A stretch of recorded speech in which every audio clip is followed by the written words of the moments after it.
What is up, Tobe Awaka? Thank you so much for making time for me today. I'm happy to be here. Thank you. Yeah, we're pumped. You're the first Arizona athlete on the podcast. We've had ASU, but not University of Arizona. So excited to hear just about this year's basketball team, your journey to Arizona, how the Lord is working in your life. But I always ask my guests what they're all about at the moment. It could be something super serious, something fun like food or music, or a life hack you recently discovered. What is Tobe all about right now? Really, schoolwork. I'm in the business school here at the University of Arizona out there. So yeah, they've been crushing me with work, so I've been focusing on that. But I always try to do. I'm a big reader, so I love to read outside of class, read outside of basketball. It kind of, I don't know, clears my mind. Allows me to focus on something else. So I'm reading Inner Excellence by Jim Murphy. So that's a great book. Faith-based background in terms of the author, but it has some sort of great mental makeups for athletes and how to sort of approach being an athlete. Wow, you are the first athlete I think I've ever had on the podcast that said anything about school. So that is so impressive and good for you. And his teachers Yeah. are not on the podcast. They did not make him say that. So that is impressive. And I just love that. You're being intentional too with what you're reading, right? Like that is something that is going to fill you up in ways and really not just like be a distraction in something that's actually going to help your life, which is really cool. Sure. Do you have any other book recommendations before we move on to some basketball? Ooh, yeah. Mere Christianity by C.S. Lewis is a great book. Um, I love Paradise Lost. I read that in high school by Milton. That was a great book. Um, 12 Rules for Life by Jordan Peterson was another great book. Um, and then if we could go biblical too, one of my favorites, Ecclesiastes in the Bible. Love it. One of my favorite books. Wow, that is impressive. Okay, I'm going to listen to this back and take all those notes and make sure I got on one of those books, especially Ecclesiastes. That's pretty impressive. But Tobe, thank you for sharing that. I'm excited that we got some new book recs on the podcast here. For sure, for sure. Basketball fans will watch you on TV or whether they're at a home game and see you on the court and even appearances, but they probably have never seen the countless hours of blood, sweat, and tears that has gone into playing at the gym, going outside, finding a hoop, being in a AAU gym for hours upon hours, probably over the summer. So when you think through your youth basketball days, when did you know that, hey, I want to play in college someday? Oof. So I didn't really start playing high level basketball till around I got to ninth grade. Prior to then, he was just kind of, I was kind of big, kind of imposing looking. You know, I just naturally gravitated to basketball. It's something that we would play during recess. You know, um, back when I was younger, they had like the Catholic leagues, CYO. So I played with them for a little bit. Played like summer ball, AAU. Um, locally, nothing crazy. And then I kind of got to where I was going to go to high school, and I kind of noticed that I feel like I could take this basketball thing a little bit farther. So I ended up going to Cardinal Hayes High School down in the Bronx, New York City. And that's where kind of things sort of started off. Do you have a favorite youth basketball team? Maybe it was a Catholic lead or an AAU team that you were on growing up that you like to think back to? Yeah, definitely the Catholic League. Gina Cherry was the name. Lots of memories back then. I was smaller, a little bit more pudgy, chubby. Wore goggles while I was playing. Definitely, fond memories, pizza parties after practice, stuff like that. Yeah, Those are good. We love a good pizza party. Remember those days? You like for sure. pizza party, and I was never allowed to have soda growing up. I was allowed to have like clear soda, so that would count like Sprite or ginger ale on like a special occasion. But I will be honest here and just tell a little truth. Whenever I'd go to those pizza parties, they'd offer like Coke. And I was like, yes, I want the Coke. I was like 10, my mom's not here. I'm like, give me the Coke. Give me like the Fanta Orange Crush, whatever is Right. not clear soda. I want it at this special occasion. But those are so fun. And that those are fun memories, but there's also hard work, right? That allows you to get you to where you are right now. So I'd love to know when you were going outside to shoot hoops or you were playing in a basketball court by yourself and you just go to do extra work, what drill would you always do? Or what was something that you always are doing when you're at the gym by yourself? Ooh, it was usually like when I was younger for sure, when I was in the driveway, it was for sure like I would basically just like envision somebody guarding me in front of me and I just do a bunch of different combo moves and stuff like that. Kind of imagine myself going past them. I might do one combo, come back and do another. And I think when I was younger, it was just more so visualization. Just seeing that defender in front of me, I think kind of just more freelance. Definitely not as structured as, I work out now, but I think that kind of helped build, my creativity and my love for the game sort of naturally. And then obviously, I mentioned Hayes, Cardinal Hayes earlier in my high school. Um, I think that sort of forced me to prove whether I love the game as much as I say. Because I'm from upstate New York. I'm from Hyde Park, New York, but I went to school in the Bronx, and that was about a 2.5 hour train ride both ways. So I used to wake up at like 3:34, drive to the train station, take that 2.5 hour train down there, do school practice, workouts, come back late, 9, 10, 11 around there, and then do it all again. So it was tough. It definitely had its ups and downs, but um, I think it kind of helped mold me into the person and player I am today. Wow, that is wild just about the commute. Like let alone Yeah, being far away from where you're living and the hours that you stay at school for, right? You just rack up those hours because school's so long, homework, working out, and then practice, right? And I'm sure you had meetings as well. Just wondering, maybe for some high schoolers who are also going through a commute like that, or just going to a different school than maybe they've been going to, what advice would you give them to determine, hey, is this something I'm gonna like put my head down and grind in? yeah. I think something that my parents kind of reiterated a lot was all these things that you're battling or that you're going through, sort of the adversity. It's all building you up for the better. It's all in the end going to be for your good, and that's sort of something that I repeated over and over in my head.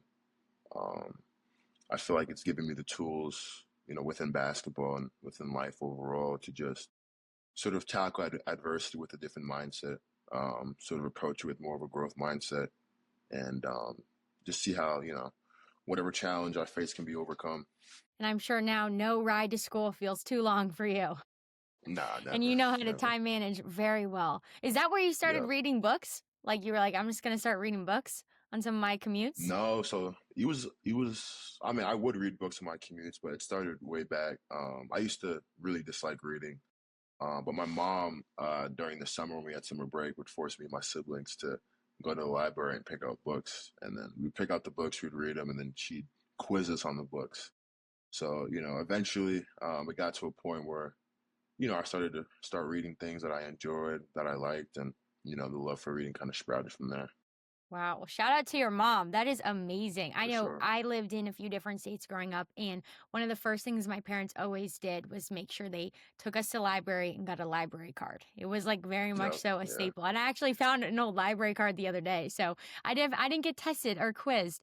So you're a step up from me there. But man, that's impressive and just a really cool part of your story and how your mom really made that a priority for you guys. But I'd for love to sure. talk about just now your next steps and fast forward a good amount at Arizona. I've Yeah. never been on campus. What's it like? Are people Mhm. riding bikes or is it scooters? Is there like chain food on campus? Like what's it like? How would you describe it? It's definitely lively, but laid back at the same time. I think that once you get on campus, you'll see how pretty it is. It's honestly one of the prettiest campuses I've ever been on. The palm trees, the great weather. It's always sunny, But I think campus itself, just seeing people walk around, it has like its own kind of liveliness to it, which is really kind of positive, fun, exciting. Kind of gives you that whole college experience feel. In terms of like stuff on campus, student union, there's a lot of people around their library. There's a lot of people too, but it's cool. You'll see people on the green throwing frisbees. playing catch with footballs, kind of refreshing stuff like that. Um, so yeah, That's so funny that you said, seeing people on the green because when I was in college, I played lacrosse. So I, like you, had very limited time because I was playing a yeah, sport. yeah, And I would always walk through the quad and see people laying on the grass like a picnic blanket or throwing a yeah, frisbee. I'm like, that's like what college looks like in my textbook, And right, I never really experienced it, but I always would walk by yeah, and be like, that's really nice.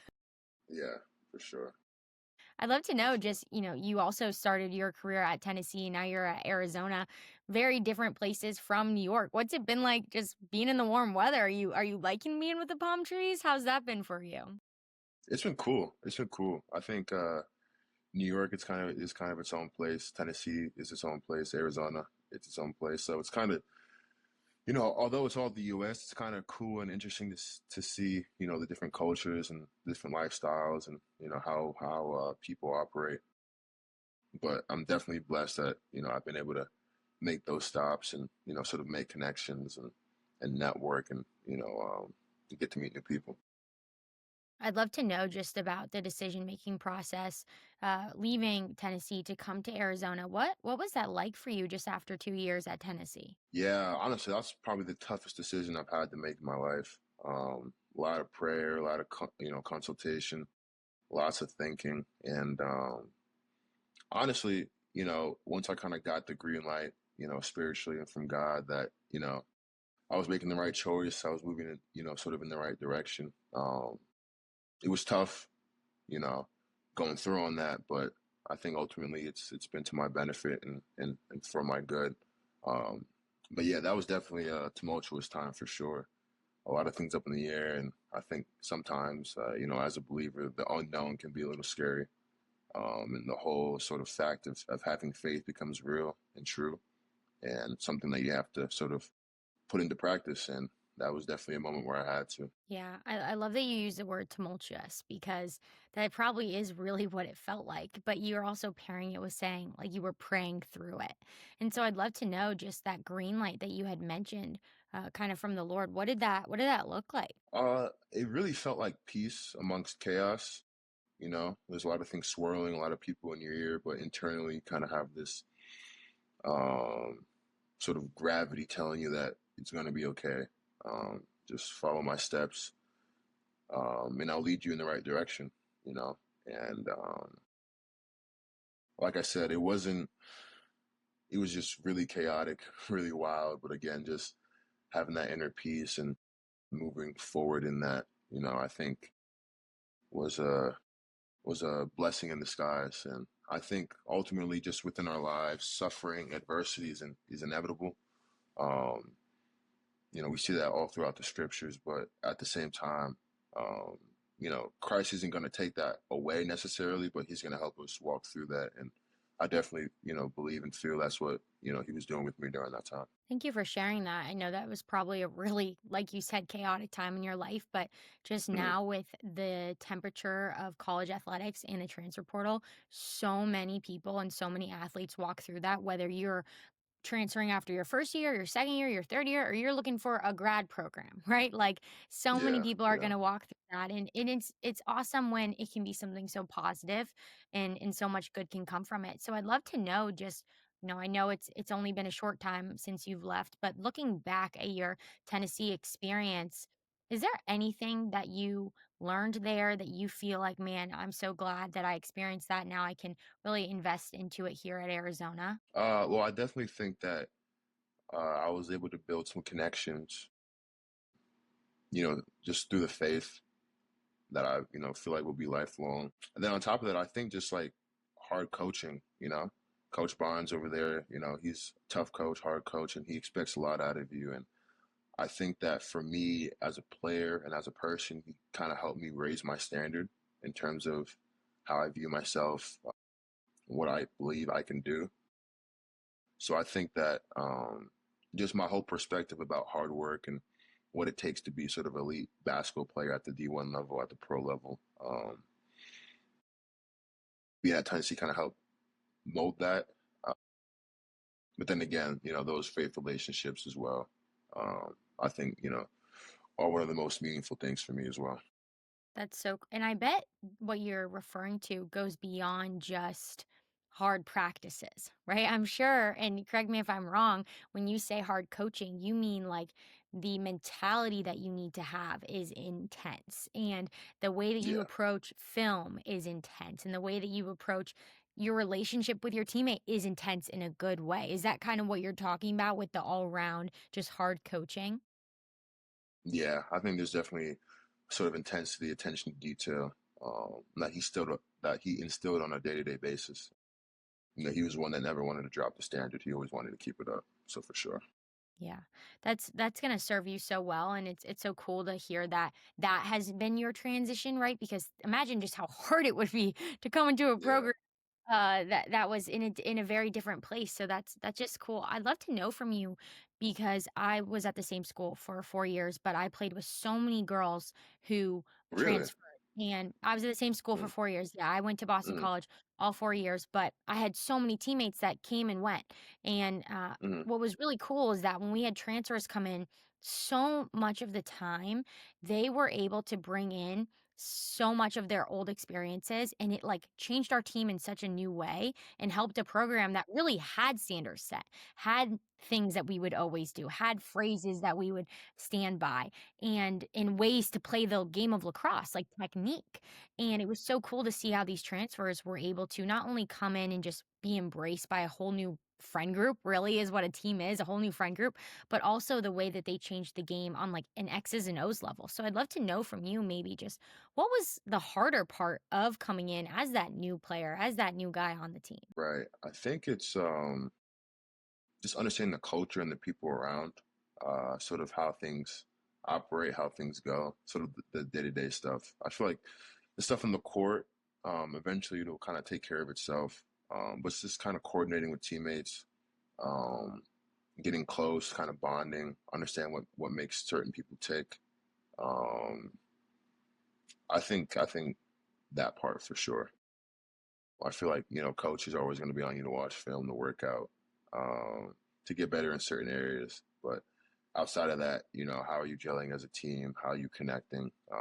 What do those relationships look like? Because, I definitely feel like the stronger those relationships are, or the cleaner those relationships are, sort of off the court, um, the better you will be on the court in terms of, giving positive feedback, negative feedback, going through adversity. You guys get, punched in the mouth in the first 10 minutes of a game. How do you respond? How do you come back? And you guys band together to keep moving forward. It's so important and just the value and in the trust that you have in your teammates off the court as well to help you through whatever you're facing in school and life and social and all those things beyond basketball. I wonder for you, and maybe you don't have a specific moment, but was there a point in last year's season when you felt like, man, I am not just on this team, but I am a part of this team and knowing that you really had that bond with your teammates? Yeah. It kind of really it started even before the season. Um, Honestly, in the summer, because in the summer you guys are working out. There's nobody on campus. Schedule's way lighter. You know what I mean? So you have a lot of free time, and that free time is just up to you hanging out with your teammates, getting to know the guy. So I would say I even felt like that before the season even started. Hanging out with dudes, dudes would have game night, watch movies together, stuff like that.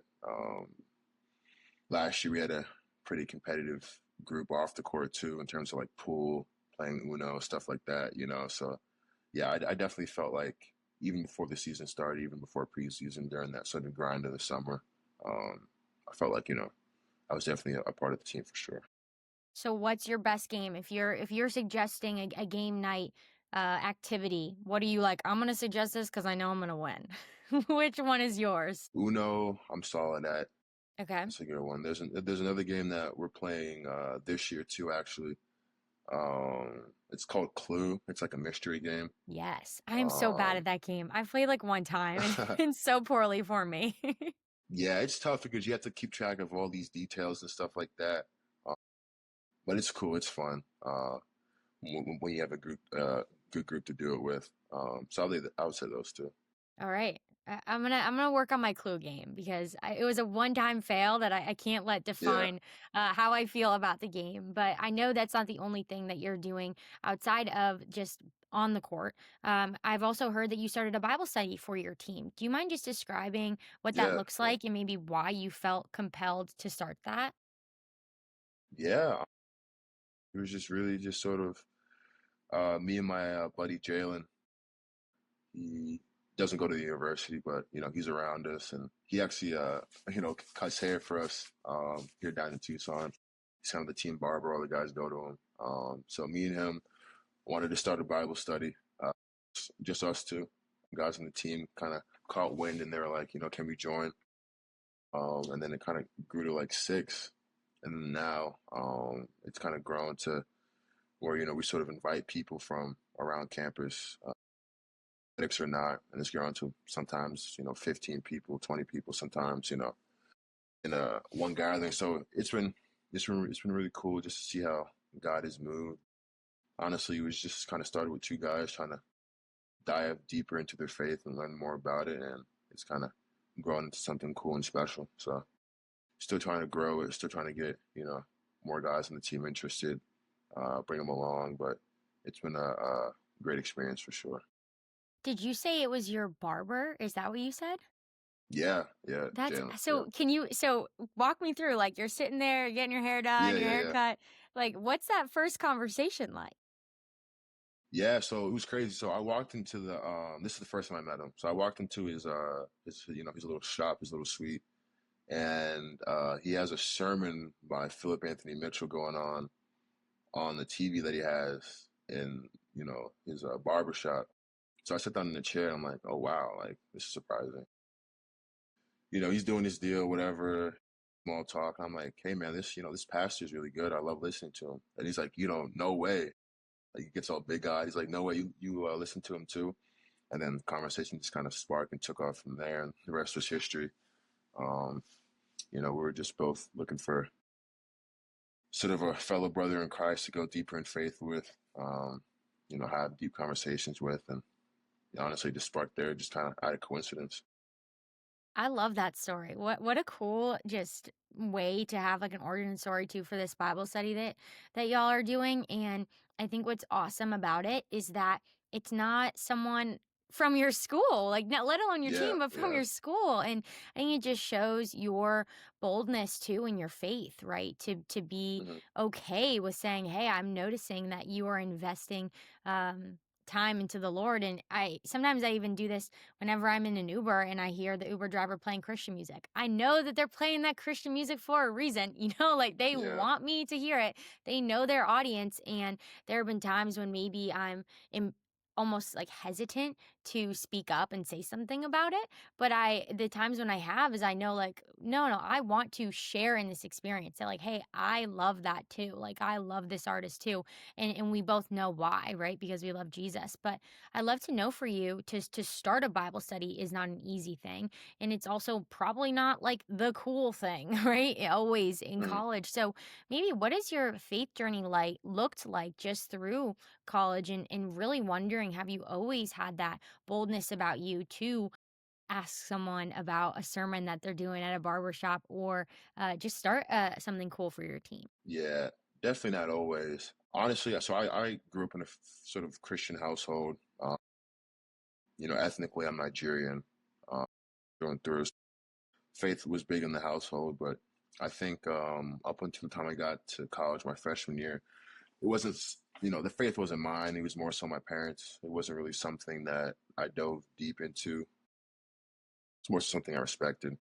So ninth grade, I mean, sorry, not ninth grade, my freshman year, um, I started to get more, inquisitive about the faith. And honestly, there's a certain kind of college lifestyle that people expect you to sort of live. And, I just thought it was superficial. I thought it wasn't for me. And I kind of thought there's something deeper than that. So it got to a point where I researched every major religion: Christianity, Buddhism, Confucianism, Hinduism, Now you pulling out Mormonism. confusion. You really searched it all. Yeah, yeah, yeah. I went. pretty deep, and I kind of landed on Christianity, and I kind of read the Bible like a madman. Um, you know, I just finished. Yeah, I read it front to back, and then I read through the New Testament again. Um, but yeah, and I just kind of um, landed on Christianity, and I felt it kind of deep in my soul that that was the truth, and that's where God wanted me to move. Um, but even before that, it was just a lot of research, a lot of looking things up, and I think that at that time, it was definitely more of a, I wouldn't say like a systematic theology, but I would say it was more based on sort of, I guess, apologetics, I would say, sort of proving, debating the faith. But I think now where I'm at now, it's definitely become more spiritual. And I think that, I haven't sort of lost the apologetic side, but I've sort of brung the two together. And, I think they've merged to make my faith more stronger. But yeah, a lot of research, a lot of time. I remember freshman year, I used to watch Cliff and his son Stuart Connectly. I hope I'm saying the last name correctly. He would go to college campuses and debate and sort of speak about the gospel and answer all these questions that, a typical person might have about Christianity. And I used to watch that like TV, honestly, in my dorm. Um, and I feel like that really helped me. And that was kind of the spark that, helped propel me in my faith journey. Um, but also like during that time, I think it was a lot more of like redefining what Christianity and what being a follower of Christ meant, rather than learning about Christianity. Um, I think that a lot of times there's sort of a view of God as like a wrathful judge that is coming to, you know, uh, make you pay for your sins and stuff like that. But that's not the full picture. That's not entirely what it is. It's way more than that, and it's way deeper than that. Thank you for just sharing all of that. I'm blown away too by just your testimony in that way of your curiosity too about the gospel and about the Bible. And I mean, you literally read the Bible front to back and then the whole New Testament again because you were so Mm. curious about it. And I love that. I think it is so cool. And it shows too like your heart to seek God in like the most genuine way and in a very intellectual way as well, right? I'd love to know just when you were going through the scripture, do you feel like it was more for you a I know that this God that we talk about is real. I just want to be able to understand all of it. Or did you feel like maybe you were questioning Christianity as a whole? I think the questioning of Christianity sort of came up when I was doing the research, comparing it to different religions. But by the time I got to reading the Bible, front to back and all that, it was more so just learning more about um, the character of God, who He was, how He relates to us, how we relate to Him, kind of thing. Um, and I was definitely surprised to see that when reading the scriptures, a lot of the public perception is not, it just doesn't correlate. It's different. And I think that a lot of times when you read the scriptures, they can be read very literally. And, I think the Old Testament can be sort of taken sort of literal physical, but the New Testament is, in my opinion, literal spiritual in terms of just all the metaphors, the parables, and things of that nature. So I feel like when you sort of open your mind up to the context and the way that certain descriptions are being sort of relayed and stuff like that, I think it definitely opens your eyes. And I think the Bible, sort of in and of itself is a infinite book. You read it and it kind of reads you at the same time. You could read one thing, you could have read it 2 years ago and it meant one thing, and 2 years later it means a completely different thing. And I think just the gravity of the book and how it was compiled and sort of the wisdom within it, it's second to none. It is pretty wild when you talk about reading certain scriptures or verses or even just stories in the Bible and knowing what you probably internalize it as like a 10-year-old, whether you're in high school, in college, or now have a job, like whatever it is. I know from my own life, I have so seen that just completely, right? And really what the Lord teaches you through all those experiences and grows you, right, in different ways. Hmm. I did love what you said about just coming in as a freshman and kind of seeing like, okay, that more like college worldly style isn't going to maybe fill me in the way that I know that there's something more. And I totally felt like that in college. And there's so many awesome parts of being a college student athlete, right? Like you have so much joy, opportunity, and hardship opportunity to learn from with your teammates, with your team, and then socially as well. And it's fun to be a part of a university and share in that experience. But I definitely did find, even in the moments when I was having so much fun with all of my college friends, I would I would feel this like sense of, but there is still more. Like I totally felt that, what you're Hmm. saying. And so I'd love to know just for you throughout your college basketball career so far, is there something specific or maybe something that has just struck you that you feel like, hey, the Lord has really taught this to me or has really revealed this to me or opened my eyes to so far throughout my college experience? Yeah, I think I would start with having a performance-based faith, and I feel like when you read Ephesians, 2:8 to 10, it kind of really highlights how what we've been given is through grace, is by grace and through faith. And I feel like as an athlete, a lot of times we're very outcome oriented. You do X, Y, and Z, and receive this, and sometimes we can bring that mindset over into our relationship with Christ in terms of if I don't do this or this, God is mad at me, or if I don't live up to this standard, God is mad at me. But it's not about sort of he's not really watching your actions. He is, but at the same time, he's more so watching your heart. You know what I mean? And I think that's the biggest thing. Our good deeds to him are like filthy rags, as it describes, but he's after our heart and our relationship um, with him. And you see this all over the New Testament. For instance, in Galatians, when Paul's talking to the Judaizers, and they think circumcision plus believing in Christ, makes you saved. But at that point, why did Christ die on the cross? For what? His sacrifice, evidently means nothing. And I think it's for me, it was just understanding that my relationship with Christ is a daily thing. It renews daily, something I have to attack daily, and sort of be intentful about. But also understanding that there's nothing I could do to for him to love me more or for him to love me less. You know what I mean? And I feel like once you understand that and you accept that, it allows for a lot of freedom within your life. You know what I mean? You're not sort of being you're not sort of obeying like a taskmaster, doing X, Y, and Z so you can be accepted. You've already been accepted. You know what I mean? He sent his son on the cross for you. Uh, if that doesn't show that he loves you, what else will? So I think just kind of moving myself out of that mindset and sort of understanding the relational aspect of what it means to be a follower of Christ and how he's with you daily, how he's following you daily.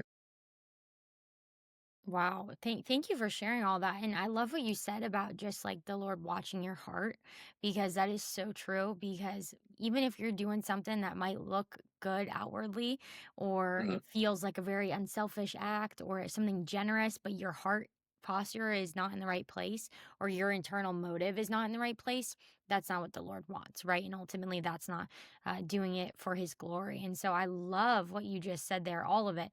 I'd love to know though, right? Because it's really easy to say, okay, like my performance and my value isn't in, or my value isn't in my performance. I'm, already fully loved, like regardless of how this game goes or how my test goes.